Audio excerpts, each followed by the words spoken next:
The Industrial Revolution, The Impacts of Urbanization, a documentary by Alex Villarreal. Within the span of a few decades, from the late 19th century to the early 20th century, the United States transformed from a predominantly rural agrarian society to an industrial economy centered in large metropolitan cities. Prior to this, cities were the most upscale place to reside. During the Industrial Revolution, people from the countryside flocked to the cities and factory towns looking for a better life. Americans longed for a way to improve their family's position in the world. They went after the American dream. They believed they had an incredible opportunity to start anew and take part in an era of tremendous progress. To their dismay, families looking for a better life soon realized that the opportunity of a new life was not at all what they had imagined it would be. The American Industrial Revolution spurred an increase in the quantity and diversity of consumer goods. It was the second industrial revolution in America during the late 19th century that brought the mass production of electric lights, telephones, and automobiles.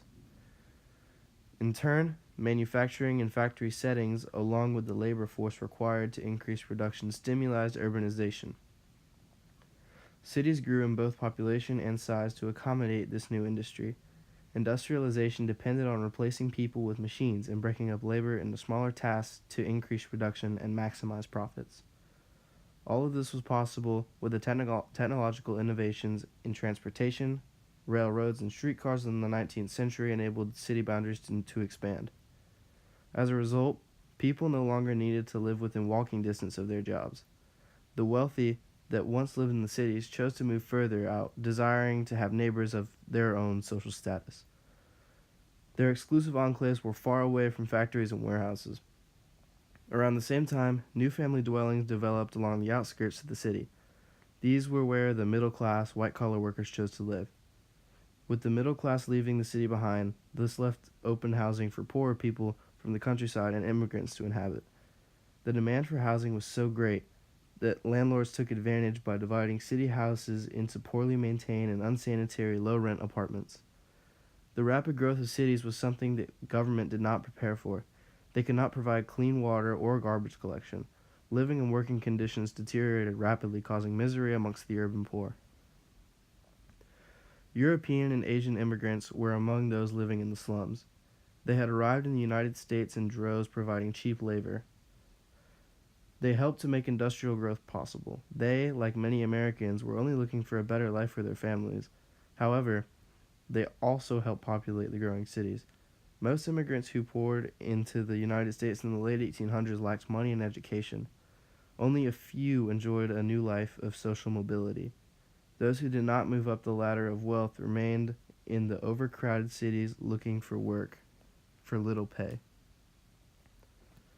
With their dreams shattered, immigrants along with rural Americans became residents of the slums of America. A new era of opportunity and growth for the wealthy brought deplorable living and working conditions for the poor. During the Second Industrial Revolution, factories took advantage of labor and ignored their rights.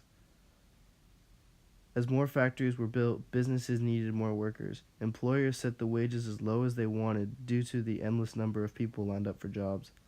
To put it simple, the working conditions were terrible. They were so terrible that many workers died due to the lack of regulation. Companies did not have regulations, insurance, or the fear of a lawsuit if an employee was killed. People worked 16-hour days for 6 days a week for as little as 10 cents an hour. Even children worked in the factories. This pleased the owners because they paid them less. Many children suffered from deformities due to the lack of sunlight and exercise. They were working 14-hour days. The work environment was hot and steamy. Long hours mixed with the poor conditions made the workplace a death trap for many. Sluggish workers made the job even more dangerous. Rural Americans, immigrants, and their children suffered greatly in the dimly lit and filthy factories. Working conditions were not the only impact of the Industrial Revolution. Living conditions were deplorable. It was impossible to build homes for this many people. City workers found themselves living crammed into buildings that were not designed for housing.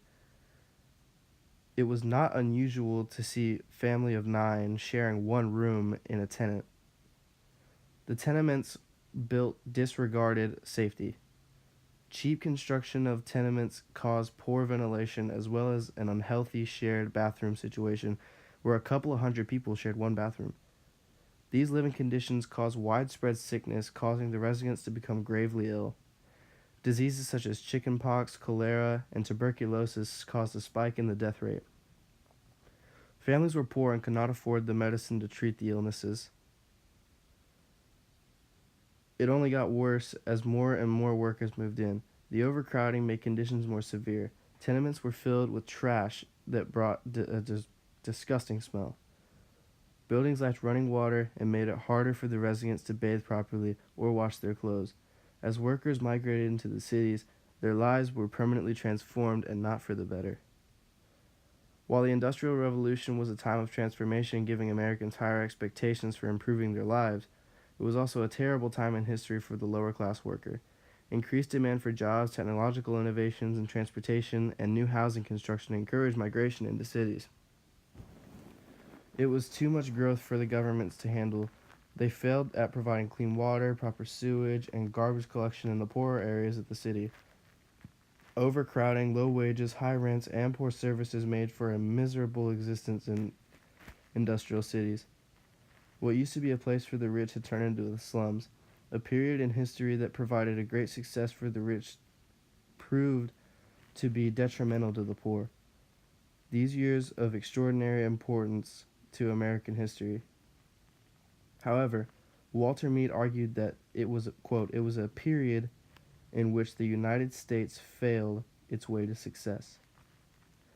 The United States failed on its road to prominence. They failed the people. The fascinating lure of their choice of a new urban life too alluring to pass up. Unfortunately, the fascination died quickly along with their dreams. They became the urban poor, living in overcrowded tenements, filled with disease and overwhelming stench of waste. Ultimately, while growth is a natural process, it comes with some growing pains. All things considered, growth was a blessing to America despite the negative effects caused by urbanization.